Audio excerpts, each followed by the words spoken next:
Hi, my name is Conrad Kimball. I'm a third-year student here at California State University, Fresno, and today I'm here to talk about some of my short-term, long-term aspirations, as well as a future job I'd like to hold and the skills that are necessary for that job. So getting into some of my short-term aspirations, I love where I intern right now. I intern at a place called True Legacy Consulting. I'd love to continue on there in the short term. Basically, being an intern at a small company means you have to put on a lot of hats and do a lot of things. So I've done anything from market research to web development, web analysis, SEO, SEM. I really do love what I'm doing because I get to do a lot of different things while doing it.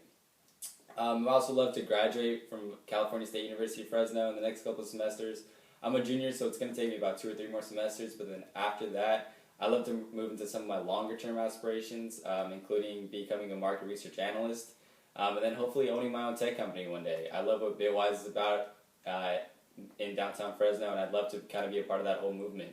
I think tech is the way to go now, especially in our economy these days, so I'd love to own my own business. So one of the jobs I want to hold, kind of going down the line, is a market research analyst role. Being a market research analyst, you have to do a lot of research and findings, you have to look up a lot of statistics, and that's kind of right down my alley. So I'm going to talk to you guys about 3 skills that are necessary for becoming a market research analyst. So number 1 is you need to be able to critically think.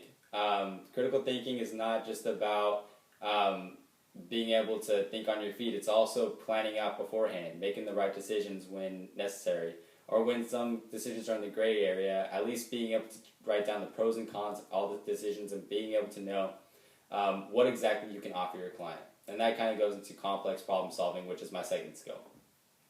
So complex problem solving means that a lot of the problems that we face now, especially as marketing progresses, a lot of these problems are kind of in the gray area. So you need to be able to relate to your client, be able to tell them exactly what you can or cannot offer, and be able to kind of gauge what exactly he or she wants. You need to be able to think on your feet and plan out and try to make some projections as to where your company is heading and where, or at least where it should be heading in the next couple of months or years, and then make sure you can evaluate that. My last skill, probably the most important skill in marketing, is active listening.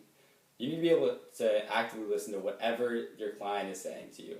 I've seen it before personally when I've been interning over at True Legacy Consulting, that a lot of the times a client will come in and he'll say something and we'll already kind of have a solution already in our minds, and so we don't exactly tailor our solution to what exactly he wants.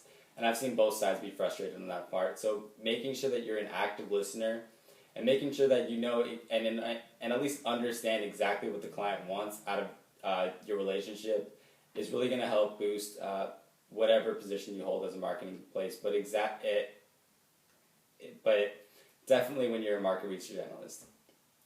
So in conclusion, my name is Conrad Kimball. I'd love to graduate in the next couple of semesters, and becoming a market research analyst, you need to have 3 top skills. That's critical thinking, complex problem solving, and active listening. Thank you so much for listening.